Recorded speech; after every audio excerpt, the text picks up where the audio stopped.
Muito boa noite, queridos amigos. Estamos aqui de volta em mais um Polêmica Espírita. Esse é o nosso Polêmica Espírita de número 131. Estamos aqui, como sempre, muito bem acompanhados. Nosso querido Paulo Neto, de volta aqui à bancada. Ele que esteve fazendo o estudo da semana passada, mas não esteve aqui no nosso primeiro programa sobre o que não é Espiritismo. Boa noite, Paulo Neto. Boa noite, Arthur. Boa noite, Fernanda. Boa noite, Cláudio. Rapaz, mas é ruim, né? Quando você. Opa! Problema na internet foi aqui ou lá? Vou ver aqui. Parece que o Paulo não teve problemas lá.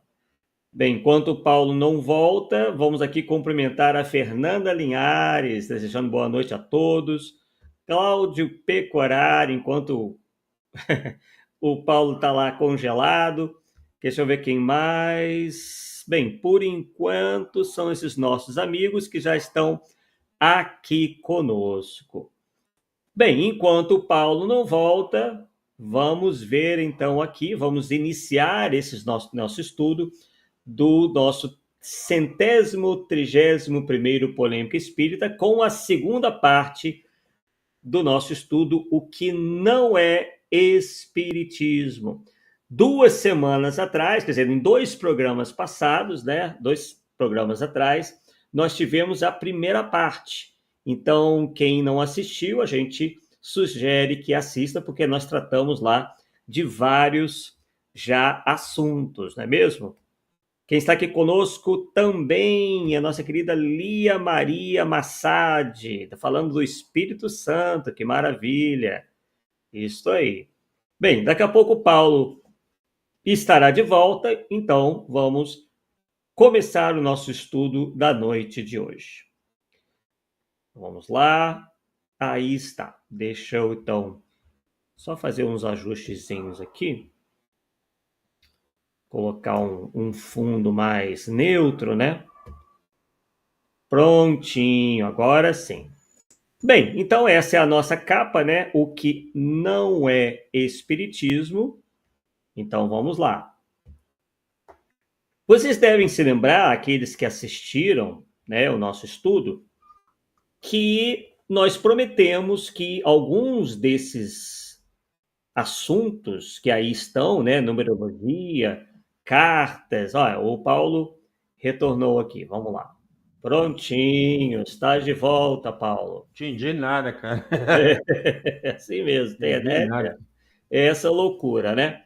Então, nós, no primeiro programa, falamos, né, já no final do estudo, queríamos trazer, pouco a pouco, uma série de temáticas. E desta lista aí, nós trouxemos pelo menos 2, sobre a numerologia e as fases da Lua. Nós ainda iremos tratar da questão das cartas, dos amuletos, das bebidas, do fumo, dos colares, defumação, trabalhos e búzios, que é certamente uma dúvida que muitos têm, né, ao atrelarem essas questões ao espiritismo. Bem, então vamos lá, vamos dar prosseguimento aqui. E o nosso primeiro assunto de hoje é numerologia. Deixa eu ver se eu modo. Agora acho que agora melhorou, Isso. né, Paulo? Sim, com certeza. É modo de Maravilha. leitura aí fica mais fácil. Show. Fiz esse ajustezinho aí pra gente. Bem, então, Paulo e queridos, qual é a definição, né? Uma definição bem rápida, né? Para a gente não, para a gente poder ser bem objetivo. Numerologia é a análise do significado oculto dos números e da forma como eles podem influenciar a vida, o comportamento e o destino das pessoas. Claro que a gente sempre lembra, né, Paulo, que a gente respeita todas as crenças alheias, mas respeitar não quer dizer concordar, né? É por isso que a gente abraçou o Espiritismo e não abraçou outras doutrinas, outras religiões, outras filosofias, que embora a gente respeite, a gente se afiniza mais, a gente vê mais lógica, né, na doutrina espírita. E muita gente, né, acha que o espiritismo poderia ou pode abraçar essas ideias, né? Entre elas, os postulados da numerologia. Então, vamos lá. Então, o que nós teríamos a dizer em relação a isso? Nós teríamos a dizer que Allan Kardec não incorporou a numerologia ao espiritismo por razões doutrinárias, metodológicas e filosóficas. Em síntese, para Kardec, a numerologia não atendia aos critérios de validação racional, nem se fundamentava em observação e experimentação espírita. Então, aqui estão os pontos essenciais. Número 1. Falta de base empírica e experimental. Kardec insistia que todo conhecimento espírita deveria resultar de observação dos fenômenos, controle universal das comunicações, concordância entre os espíritos superiores e verificação racional. Por outro lado, a numerologia, por sua natureza simbólica e mística, não oferecia a Kardec, e eu acredito até hoje a nenhum cientista ou nenhum pensador, fatos observáveis, experimentação repetível ou validação independente. Portanto, não poderia integrar uma doutrina que Kardec chamava de positiva, filosófica e baseada em fatos. Então vamos aprofundar um pouquinho mais isso. Número 2, o caráter arbitrário e simbólico. A numerologia atribui significados espirituais ou ocultos a números, letras e datas. Paulo e pessoal, vocês já viram, né? Certamente já tomaram conhecimento de muitas pessoas que mudaram a grafia do nome, né? Como o nome é escrito, justamente com base, né, na numerologia, né? Eles fazem lá uma série de cálculos, né, onde uma letra equivale a um número e aquela coisa toda. Então elas resolvem, às vezes, tirar uma letra ou às vezes acrescentar uma letra, né? Aquela questão toda lá, tá? Porque eles acreditam, né, que mesmo as letras, os nomes, enfim, tem aí um valor oculto, um significado espiritual que pode trabalhar favoravelmente ou negativamente, né, junto à pessoa, né? Só que a gente, ao analisar de maneira geral o pensamento de Kardec, a gente vê que Kardec certamente considerava isso arbitrário, isto é, também baseado em tradições esotéricas, não em fatos, e dependente de interpretações pessoais. Quer dizer, é uma coisa muito variável, né? Quer dizer, quem é que atribui, por exemplo, digamos que o somatório do nome da pessoa dê 9. Para alguns, o 9 pode ser um número muito positivo, enquanto para outros passa a ser um número de azar. Então, é uma coisa muito arbitrária, é uma coisa que vai depender muito da cabeça da pessoa, né? Arbitrário quer dizer isso. Cada um vai arbitrar conforme a sua emoção, a sua crença, o seu pensamento, né? Então, isso, tudo que é arbitrário não pode ser utilizado como uma regra para todos. Então, Kardec considerava isso arbitrário, baseado em tradições esotéricas, não em fatos, e dependente de interpretações pessoais. Ele rejeitava práticas que se baseassem em misticismo simbólico em vez de causas inteligentes comprovadas. Inclusive, na Revista Espírita, ele critica explicitamente sistemas de adivinhação ou interpretações ocultistas, classificando-os como superstições, aí os termos que Kardec se utilizou, né? Superstições sem base racional e crenças místicas herdadas da antiguidade. E como nós falamos no início, né? Tem muita gente que crê de uma maneira absoluta de que tudo que é antigo é verdadeiro, enquanto isso não pode ser tido como uma verdade absoluta. Claro, tá muita coisa antiga, que se apresentou, se confirmou como verdadeiro, né, com a experimentação, com a observação, mas muita coisa se mostrou completamente falsa, baseada em crenças, em superstições, que, aliás, era o que predominava na antiguidade.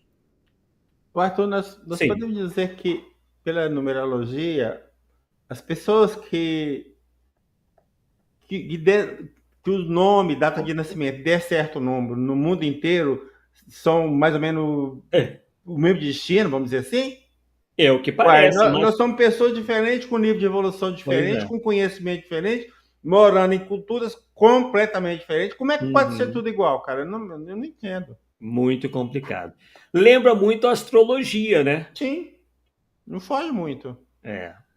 Quer dizer, então pessoas nascidas no mesmo dia, no mesmo horário, serão então idênticas? Porque afinal de contas, elas estarão sob as influências, né, as mesmas influências astrais, Sim. né?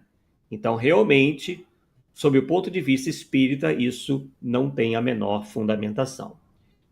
Questão ali número 3, né? Item 3. Evitar superstição e sincretismo. Kardec tinha grande preocupação com evitar que o espiritismo fosse confundido com ocultismos, magismos, adivinhações, cabala, astrologia, numerologia, etc. Proteger a doutrina do sincretismo que diluiria sua identidade. Ele afirma em várias ocasiões que o espiritismo não admite práticas divinatórias ou sistemas baseados em supostos poderes mágicos dos números, cartas, signos, olha aí a questão da astrologia que a gente acabou de Uhum. comentar, né? Etc. Por que isso, pessoal? Porque Kardec era um preconceituoso, porque ele era mente fechada? Não é nada disso. Porque Kardec, assim como a própria doutrina espírita, né, faz primazia, a moral e a razão têm primazia. Então é a primazia da moral e da razão. Então, para Kardec, o foco do espiritismo é o progresso moral, a transformação íntima, a lógica das leis espirituais, causa e efeito, livre-arbítrio, reencarnação, etc., e não previsões baseadas em elementos externos como números. Então, o que interessa para a gente, enquanto espírita, é o nosso progresso moral e intelectual, que a gente sabe, né, que são efetivamente as duas asas, né, simbolicamente falando, do espírito, que efetivamente nos levarão, né, ao progresso espiritual e à perfeição, que é o objetivo de todos nós, não é mesmo? E isso se dá, claro, isso é todo um processo de transformação interior, em onde as leis espirituais, como livre-arbítrio, reencarnação, isso tudo tem que ser levado em conta. Se você leva em conta a numerologia, se você leva em conta, por exemplo, a data de nascimento, no caso, né, que o Paulo bem lembrou, se você leva em conta a astrologia, isso se choca com o livre-arbítrio. Afinal de contas, ninguém vai poder pretestar responsabilidade por nada, porque vai dizer que estava sob as influências dos astros ou dos números e por isso que fez isso ou aquilo. Então, a numerologia, por outro lado, é uma prática voltada para previsões, características de personalidade derivadas de datas e destino traçado por números. Então, não é mais o livre-arbítrio, né, que leva a tudo isso, e sim um destino traçado pelos números. Então a gente vira, né, Paulo, verdadeiros robôs, verdadeiras marionetes dos astros, dos É. números. Eu até acredito que existe vamos dizer assim, na nossa vida, uma certa dose de destino. O que seria esse destino? Aquela programação que nós fizemos antes de encarnar. Então a gente cria um destino, mas na hora que chega a certas coisas, nós podemos É, agir de um jeito ou de outro, porque nós vamos usar o livre-arbítrio. Tá? perfeito. Então, nesse sentido, existe um destino. Sim, Tá? Mas não é um destino fatal, vamos dizer assim. Tá? isso. É um destino, vamos dizer assim, provável. né? Provável. Porque na hora é que nós vamos decidir o que, que nós vamos fazer. Sem dúvida, sem dúvida. Então, Kardec rejeitava a ideia de destinos fixados por fatores externos, por considerá-la contrário ao livre-arbítrio e ao mérito moral. Item número 5. Não recebe, quer dizer, a numerologia não recebeu, não recebe apoio dos espíritos superiores. Em todas as obras fundamentais ou básicas e na revista espírita, os espíritos superiores não em nenhum momento validam a numerologia, não a citam como alguma espécie de instrumento de elevação e até alertam contra sistemas místicos ou adivinhatórios. Se não há confirmação dos espíritos superiores pelo critério da universalidade do ensino, não pode ser parte da doutrina. Então, a nossa preocupação aqui é fazer com que essas práticas, né, também não invadam o nosso movimento espírita como se estivessem abalizadas, né, pela doutrina. Item 6. Kardec distinguia espiritismo de esoterismos. O século XIX tinha forte efervescência esotérica. Cabala, pitagorismo místico, magnetismo mágico, astrologia, talismãs, geomancia e numerologia. Kardec conhecia isso tudo, mas acolheu somente o que podia ser submetido ao método experimental. Rejeitou o que se baseava em tradições esotéricas não verificáveis. Assim, enquanto algumas correntes espiritualistas buscavam números sagrados, Kardec buscava leis naturais regendo o mundo material e espiritual. Então, vemos aí que a abordagem espírita se dá de maneira completamente distinta do esoterismo, por exemplo. Item número 7, coerência com a ciência espírita.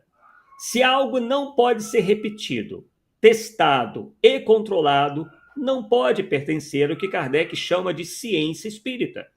A numerologia trabalha com simbolismos diferentes conforme culturas: pitagórica, cabalística, caldeia, chinesa, o que para Kardec demonstraria ausência de universalidade, falta de objetividade e ausência de lei natural por trás disso.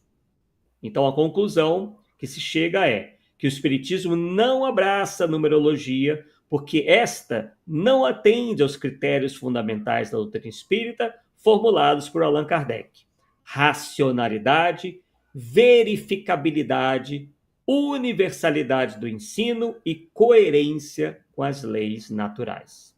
A numerologia permanece como uma prática esotérica ou simbólica, enquanto o Espiritismo se define como uma doutrina de observação, raciocínio, moral, livre de elementos místicos não comprovados. Então está aí, né, os nossos comentários aí sobre a numerologia. Vamos agora ver aí se há algum fundamento em relação a esse tema, fases da Lua. Nós estamos mostrando aí para vocês, né, as fases da Lua, né? Nós temos ali a Lua nova, a Lua crescente, quarto crescente, né, Lua cheia, Lua minguante, né, quarto minguante, enfim, né? Tudo aquilo que a gente já conhece e vê nos céus todos os dias.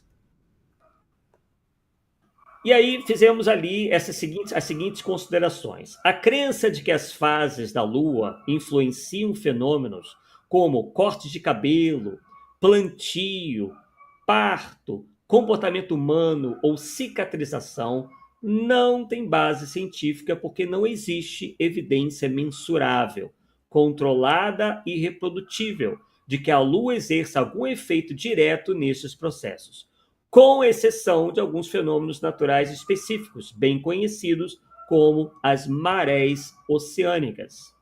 Abaixo, explico os principais motivos. E daqui a pouco a gente vai ver por que eu decidi falar sobre fases da Lua, porque vocês deve estar pensando, poxa, mas isso é óbvio, eu não vi nenhum livro espírita ou, né, sobre fase da Lua. Me aguardem que daqui a pouquinho a gente vai chegar lá. Número 1, a força gravitacional da Lua é insuficiente para afetar processos biológicos individuais. A Lua influencia os oceanos porque eles são massas gigantescas de água, conectadas em grandes volumes. Mas em organismos vivos, plantas, animais ou humanos, a quantidade de água é muito pequena para que a variação gravitacional lunar cause qualquer efeito significativo. A diferença gravitacional entre lua cheia e nova é microscópica no nível de um corpo humano. Tecidos, vasos e líquidos internos não respondem à gravidade lunar como os mares, por exemplo. Estudos controlados não encontram correlação. Então, a ciência já testou várias crenças populares relacionadas à Lua, como, por exemplo, nascimentos e partos. Certamente o Paulo, como é do interior, né, Paulo? Já deve Rapaz, ter se elas deparado acreditam com o nisso negócio. A sim, lua cara. cheia vai, então a fulana vai ter neném. Não é isso, Paulo? Diz aí pra gente. Mas sinceramente, eu já percebi isso, né? Porque, Ah, como você disse, sou do interior, que determinadas fases da Lua parece que há mais partes, sim. Se é coincidência ou não, aham, tá? Mas olha para você ver uma coisa interessante, ah, Arthur. Existe uma coisa que o pessoal do interior fabrica, principalmente o pessoal da roça, com taquara. Não sei se, taquara vamos dizer, seria um bambu muito fininho, aham, altamente maleável, que você faz balaio, esse tipo de coisa.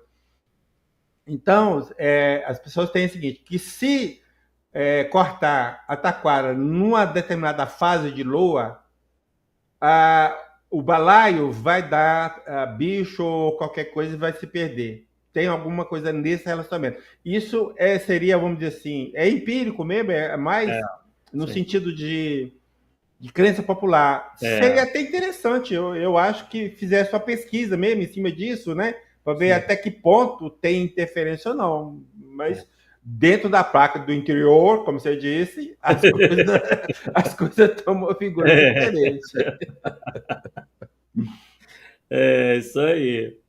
Então, né, nascimentos e partos. O que nos diz a ciência? Não sou eu que estou dizendo, a gente fez uma pesquisa aí, inclusive se utilizou da inteligência artificial também para ajudar a gente. E eles disseram o seguinte: a análise de centenas de milhares de registros hospitalares não indicam aumento de partos em lua cheia ou nova. Não, Quando há aparente pico, costuma ser é. coincidência estatística. Comportamento humano, emergências, crimes, né? Ah, lua cheia. Então, o pessoal, né? Muitos atribuíram isso no passado. Ah, o lobisomem, né? Aparições, enfim, né? Então, vamos ver. Pesquisas em psiquiatria e epidemiologia mostram que não existe aumento consistente de surtos, né? Lembra a questão do Uhum. surto, né? O indivíduo que vira lobisomem, ele tem um surto na lua cheia, não deixa de ser, né? Mas é isso, obviamente, dentro do folclore, né? Mas mesmo surtos psicóticos, né?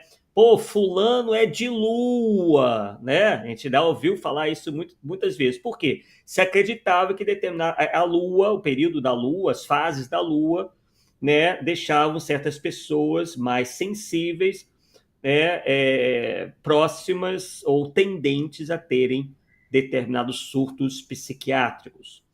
Internações, então não existe aumento consistente de surtos, internações, agressões ou crimes em fases específicas da lua. Cortes de cabelo e crescimento, é nisso que a gente daqui a pouco vai entrar, porque andou por aí um determinado médium dizendo ser intermediário de um determinado espírito, dizendo que isso aí tem tudo a ver. Então vamos ver. O crescimento capilar depende de fatores biológicos, genética, hormônios, Também a nutrição, né? Se a pessoa não se alimenta bem, uma das primeiras coisas que acontece, uma anemia, por exemplo, é a pessoa perder cabelo, né? Desequilíbrios hormonais, o fator genético, principalmente nos homens, né? É o meu caso aqui, meu pai era calvo, então não adianta eu lutar contra isso. Só dá para, né, dar uma disfarçada, mas não tem jeito. E isso não tem nada a ver com a luminosidade lunar, né? Segundo o que se verificou até agora. Cicatrizações e cirurgias. Estudos médicos mostram que a lua não altera a coagulação, resposta imune ou velocidade de recuperação. Muita gente acredita nisso, né, de que a lua poderia ter essa influência sobre a saúde, sobre a cicatrização, as cirurgias. Ah, não faz cirurgia agora porque está na lua minguante, faz na lua, sei lá, cheia, enfim, a série de crendices em relação a isso. A agricultura, essa que é um dos mais persiste, Ok. né, a crença, que Sim. até agora, pelo menos segundo a ciência oficial, não se mostrou muito, enfim, condizente com a realidade, mas a gente respeita quem acredita, né? Principalmente o pessoal do campo, afinal de contas, eles observam muito a natureza, né? Plantio segundo as fases da lua é uma prática cultural antiga, mas a literatura agrícola moderna mostra que a fase lunar não interfere no crescimento das plantas. O que importa são solo, água, nutrientes, clima e fotoperíodo. Então, felizmente ou infelizmente, dependendo do ponto de vista, quem estuda, né, essa questão aí do plantio e tudo mais, pelo menos nas faculdades, a questão das fases da Lua não são levadas em conta. Então vamos lá. E por que tudo isso, né? Porque há uma confusão entre coincidência e causalidade. O brilho da lua cheia, por ser visualmente marcante, faz as pessoas lembrarem melhor eventos que coincidem com ela. É um fenômeno psicológico conhecido como viés de confirmação e também memória seletiva. Isto é, a pessoa só recorda quando deu certo e esquece todos os dias em que nada especial aconteceu. Então é isso, deram o nome de viés de confirmação ou de memória seletiva. Item número 4. O calendário lunar agrícola era prático, não científico. Em sociedades antigas, sem instrumentos meteorológicos, usar a lua como referência era útil para organizar tarefas, não porque tivesse um efeito real. Era simplesmente um marcador de tempo natural, né? Porque eles às vezes se perdiam nos calendários, né? Se perdiam nas datas, nos horários, né? Isso lá na antiguidade. Item número 5. A única influência científica robusta da Lua, até agora, as marés, como eu já disse anteriormente. A Lua influencia diretamente nos níveis das marés e alguns comportamentos de animais marinhos que dependem de marés e de luminosidade. Né? Então, claro, né, as baleias, os peixes, né, os golfinhos, enfim, os animais marinhos aí, claro, vão se comportar dessa ou daquela maneira, segundo os níveis das marés e também da luminosidade. Então, vamos lá. Então, fora isso, nenhum processo biológico humano ou vegetal mostra dependência comprovada das fases da Lua. Vamos acompanhar aí, né? Claro, a gente não está fechando questão em nada, mas até o momento é isso que a ciência nos diz sobre essa questão. Conclusão: a crença das fases da Lua persiste por tradição cultural, simbolismo e vieses psicológicos, mas não encontra respaldo em experimentos científicos rigorosos. Hoje, a ciência explica que a Lua exerce influência limitada sobre o planeta e praticamente nula sobre processos biológicos individuais. E aí, pessoal, vamos entrar aqui em por que o Arthur fez essa doideira aí de falar de fases da Lua. É por conta disso aqui. Paulo, em 29 de janeiro de 2010, nós já escrevíamos sobre esse tema lá no nosso blog, né? O Espiritismo com Kardec. A gente escreveu esse artigo intitulado Uma Tese por Demais Cabeluda. Mostrando ali o rapaz ele completamente sem cabelo, né? E aí a gente fez a seguinte introdução. Uma das características marcantes dos espíritos pseudo-sábios é a pretensão de falarem sobre tudo com desassombro, com o intuito de demonstrar possuírem conhecimentos ilimitados e melhor impressionarem aos que lhes dão ouvidos. Allan Kardec, assim como os espíritos superiores, fez várias advertências em relação a essa classe de espíritos, sendo que o movimento dito espírita brasileiro parece ignorá-las, preferindo acreditar que tudo que provém do mundo espiritual deva ser acatado e mesmo publicado sem qualquer análise crítica. Prática esta, aliás, tida erroneamente como anticaridosa. Como se no mundo espiritual só houvessem espíritos sábios e iluminados, únicos capazes de se comunicarem com os homens. Ledo engano, o que denota um profundo desconhecimento da doutrina espírita e da metodologia kardeciana no trato com os espíritos. E, como resultado, temos percebido o enorme avanço de ideias estranhas à doutrina, tornadas conhecidas através de obras repletas de excentricidades, exotismos e heresias científicas e doutrinárias de toda sorte, misturadas a conceitos inaceitáveis e palavras bonitas, exaradas com um fito de despistar os leitores menos atentos. No precioso livro Viagem Espírita, de 1862, o codificador faz, já naquela época, comentários importantes sobre essa questão. Abre aspas para o que está lá no Viagem Espírita. Esses erros provêm quase sempre de espíritos levianos, sistemáticos ou pseudo-sábios, que se comprazem vendo editadas suas fantasias e utopias. Mas, como esses espíritos não possuem nem a verdadeira cultura, nem a verdadeira sabedoria, não conseguem manter por muito tempo o seu papel e a ignorância os trai. É preciso que não temais para o futuro a influência dessas obras. Elas podem momentaneamente acender um fogo de palha, mas quando não se apoiam em uma lógica rigorosa, vede, ao fim de alguns anos, muitas vezes de alguns poucos meses, a que se reduziram. E a gente vai ver que obras são essas, vamos ver pelo menos um exemplo em que isso realmente aconteceu. Eles começaram essas obras e esse médium, né, vendeu muita coisa no passado e o que a gente vê hoje é aquilo, né, se desmilinguindo na medida em que a verdade vai aparecendo. E aí Kardec conclui com bom senso que o caracterizava.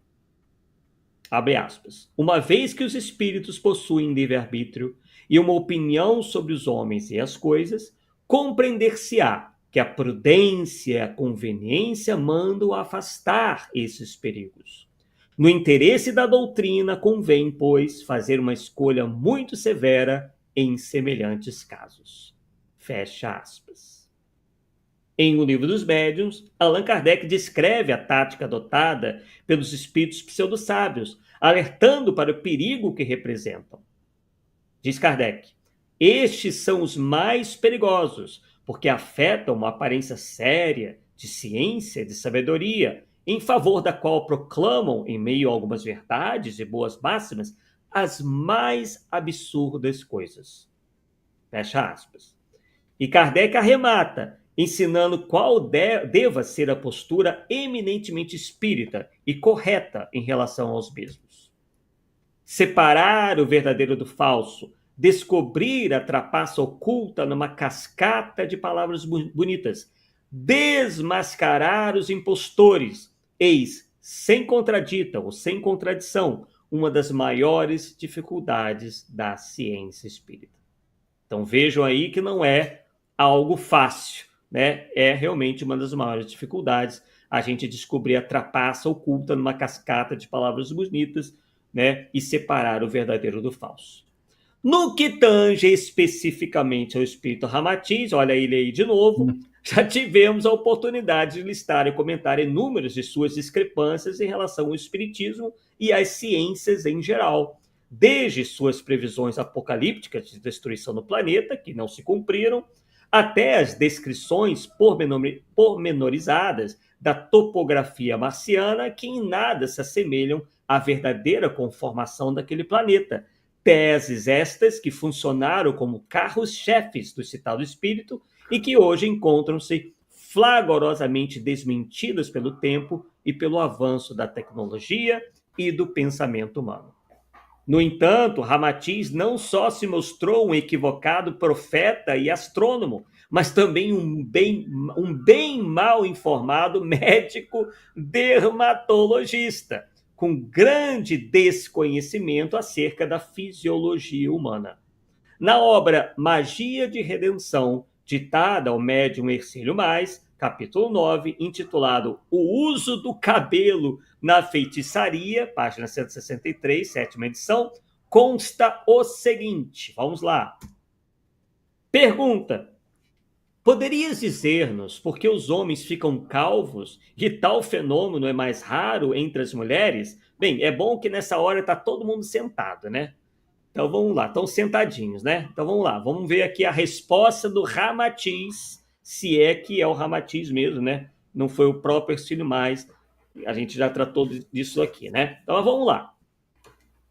Apesar dos inúmeros fatores organogênicos, ó, palavras difíceis, né? Para dar uma ideia de sabedoria, de conhecimento, e hereditários enfermiços que enfraquecem a cabeleira humana, além do uso nocivo de cremes, gomas, produtos e tinturas químicas que atacam o bulbo capilar, uma das principais causas da calvície masculina é a ignorância do homem em cortar os seus cabelos. Paulo, não pode cortar o cabelo, Paulo. Meu Jesus. Eu cortei demais, aí, ó, olha no que deu. Esse é o problema, segundo o Ramatiz. Aliás, modernamente, observa-se que as próprias mulheres também se candidatam à calvície prematura por adotarem o cabelo curto e o deceparem fora de época. Olha lá. Como assim, fora de época? É aí é que entra As fases da Lua? as fases da Lua, exatamente. Quer dizer, então, ele até adota o nome decepar, né? Decepar o cabelo, quer dizer, e é contra as mulheres adotarem o cabelo curto. Aí prossegue. As leis que disciplinam os fenômenos da vida física, etérica, astralina ou mental, na verdade, derivam-se de uma só lei imutável e eterna, a lei divina da criação cósmica. Ela é a mesma lei que rege a coesão dos astros no campo sideral, a afinidade entre as substâncias químicas e o amor entre as criaturas humanas. Em consequência, até no corte do cabelo, o homem deve obedecer à regência das leis que regulam o seu crescimento capilar, caso não deseje ficar calvo. Então, nós dissemos lá, como pôde perceber o leitor, Ramatiz aponta o corte dos cabelos como um dos fatores que provocam a calvície em homens e mulheres. Algo que, evidentemente, não faz o menor sentido, haja vista que, caso assim fosse, seríamos todos carecas, uma vez que não há quem não corte os cabelos nos dias de hoje. Mas não vai parar aí, ó. Não se contentando, Paulo e amigos, em prescrever uma medida anacrônica para evitar a perda dos cabelos, Ramatiz ainda chega a afirmar que o corte dos cabelos deve obedecer às fases da lua, antigo mito cultural e crendice, hoje desmentida pela ciência moderna. Nós dizíamos isso lá em 2010. Na verdade, sabe-se que o cabelo é formado por uma proteína chamada de alfa-queratina, sendo que tudo o que acontece com ele está na parte interior do couro cabeludo, a 3 ou 4 milímetros de profundidade. Nosso cabelo nada mais é do que células mortas impregnadas de queratina. Portanto, não há uma conexão entre o crescimento dos cabelos com as fases da lua, já que não se pode comparar crescimento dos cabelos com crescimento de plantações, por exemplo, que obedecem a leis bem diferentes entre si. Tal crendice tem origem nas mitologias dos povos agrícolas, que achavam que o que era bom para as plantas servia para os cabelos. Então, se eles achavam que as fases da lua eram bom para as plantas, a mesma coisa poderia servir para os cabelos. Assim, conforme a superstição, aparar os fios na lua cheia aumentaria o volume. Na minguante, teria o efeito oposto. Na lua nova, seria ótimo para renovar o visual, e na crescente, ideal para se tornar um Sansão ou uma Rapunzel. É brincadeira, né? Assim, provas de que os fios reagem à melatonina, hormônio associado à luminosidade do meio ambiente. Por isso, a taxa de crescimento é ligeiramente menor durante o inverno. Isso são os dermatologistas que dizem, né? Por isso que eles falam que é bom nós pegarmos sol e, entre esses benefícios, está justamente acelerar a taxa de crescimento, porque nós precisamos das vitaminas, vitamina D, inclusive nesse processo aí, né, para a produção de melatonina e outros, uma série de outros hormônios, né, são ativados ou reativados com a maior exposição, né, ao sol. É por isso que a gente vê tantos casos, né, Paulo, de suicídio, depressão em países com com poucos dias de sol, né? Porque às vezes há esses problemas, né, hormonais que ocorrem em função da pouca exposição ao sol, às vezes aí para pessoas mais sensíveis, induzindo alguns casos até de depressão, e aí as pessoas, por vezes, tirando a própria vida. Continuando. Vou usar aqui, peraí, pronto. Então, acabou aqui, tá? Nós terminamos aqui.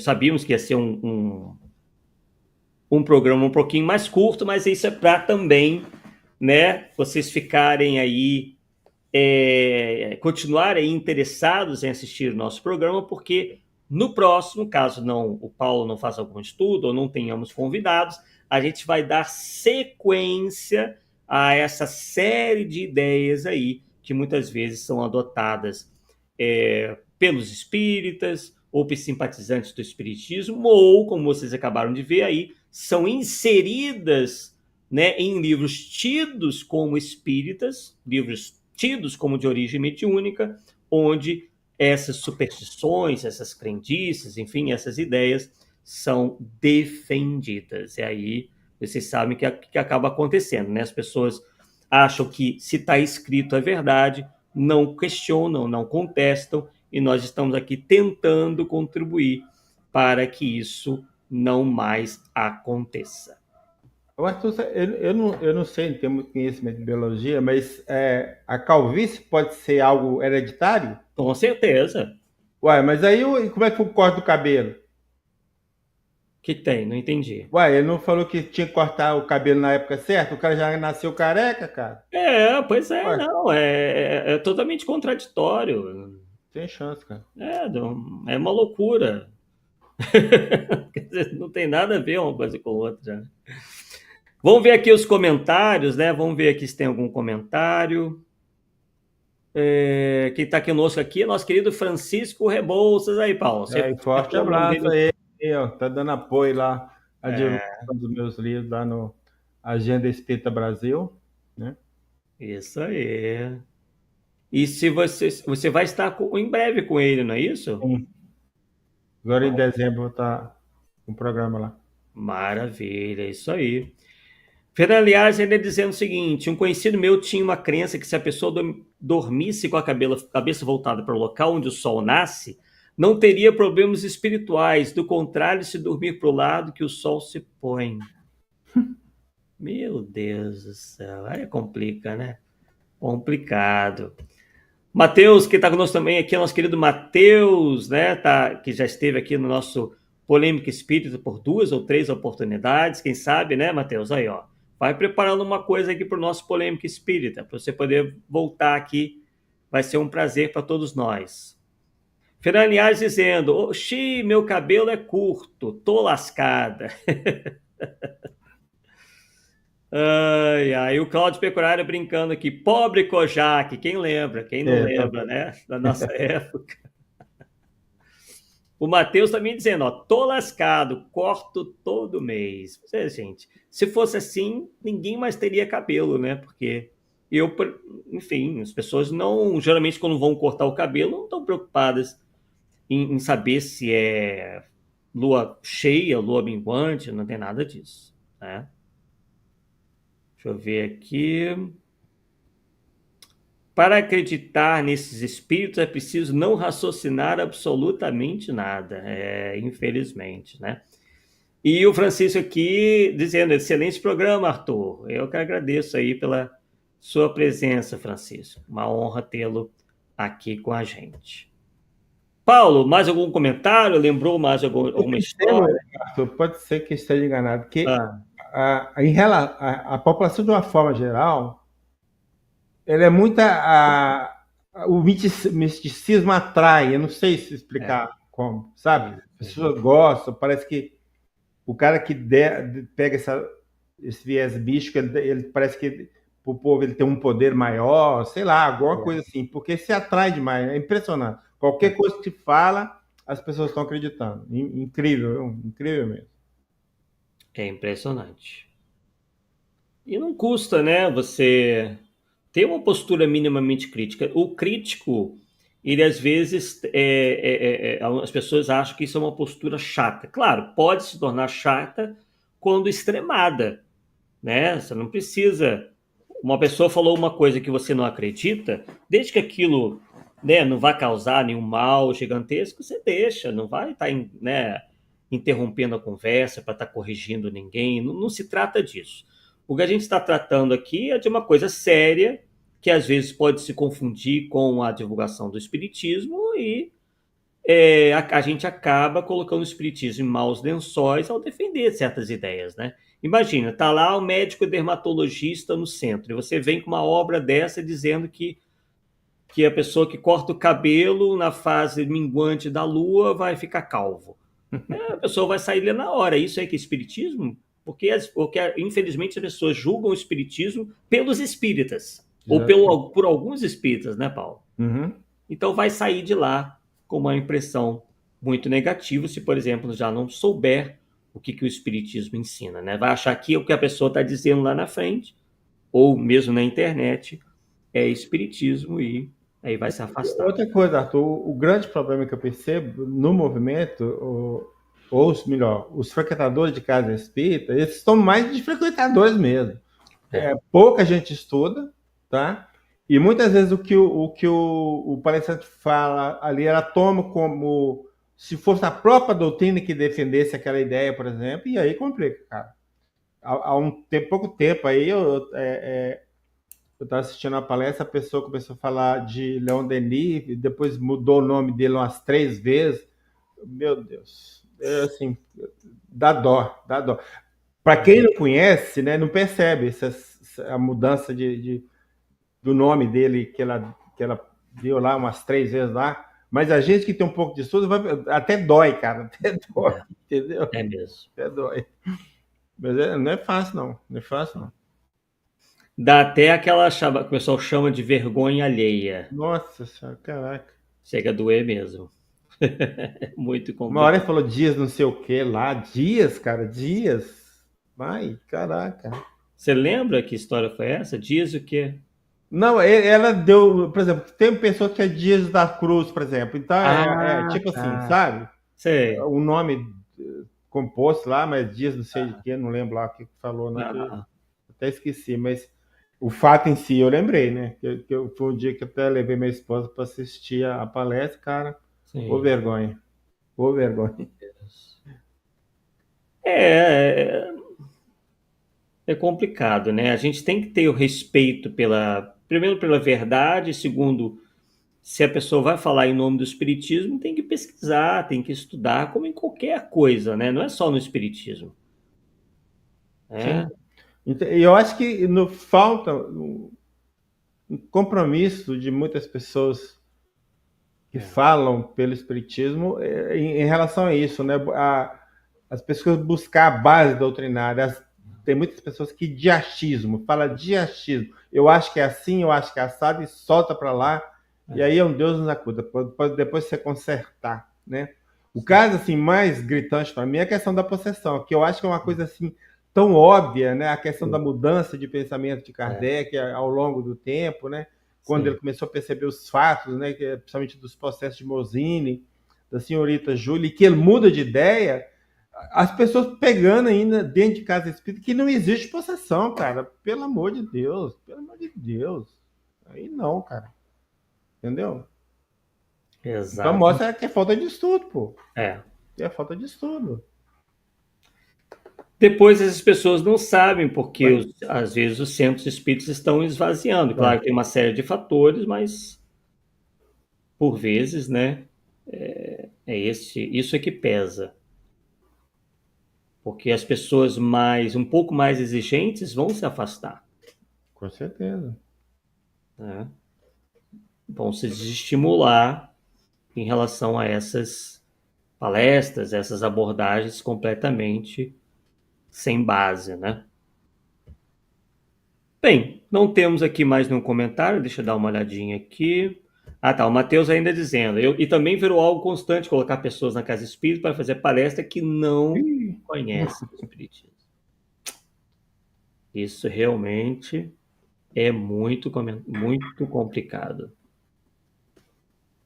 E acham que estão fazendo uma obra das caridades. Não, vamos dar uma chance para ele, né? E não é assim, existe uma responsabilidade que está acima, né? A maior caridade é dizer para a pessoa, olha, não, estuda um pouco mais, frequenta aqui os estudos, enfim, adquira mais conhecimentos, aí mais para frente, né, você poderá então fazer qualquer tipo de exposição, ou começa com temas mais tranquilos, né, e assim por diante, é assim que geralmente acontece. Bem, pessoal, então chegamos ao final aí do nosso Polêmica Espírita número 131. Daqui a 2 semanas estaremos de volta e estamos chegando ao final do ano. E aí, umas nós férias? iremos. Hã? Vamos ter umas férias ou não? Vamos ter umas férias aí. Ficou mesmo qual, Paulo? Eu estou sem meu celular aqui. Como é que as datas ficaram? De 15 de dezembro a Ah, 15 de janeiro. isto. Então, de 15 de dezembro a 15 de janeiro, nós vamos dar uma pausa aqui no Polêmica Espírita para retornarmos no dia 21 de janeiro, tá bom? Então já fica aí, mas ainda temos tempo, ainda teremos aí encontros, teremos aqui lives, programas do Polêmica Espírita e a gente vai voltar a falar sobre esse período de recesso que na verdade ocorre sempre todo ano, né? Porque tanto Paulo quanto eu devemos, né, Não, e nesse viajar. período também, né, Arthur, muita gente viaja, é É verdade, complicado. Então, não é é verdade. só em relação a gente, né? Não só por isso, É mais ou menos por todo com certeza, mundo, né? com certeza. Pés escolares, os filhos dentro de casa para assistir É, palestra não é fácil. Porque tem filho pequeno, não é meu caso, mas. é Entendeu? verdade, é É isso verdade. aí. Então, ótimo. E aí, em breve, nós retornaremos, né, a falar desses assuntos na parte 3 desse tema, o que não é espiritismo. Aguardo todos vocês aqui, deem aí o joinha, compartilhem aí essa live para que a gente possa aí manter sempre o nosso trabalho bem divulgado, não é mesmo? Um forte Isso. abraço a todos, boa noite. Até a próxima, Tchau, se tchau, Deus até a quiser. próxima.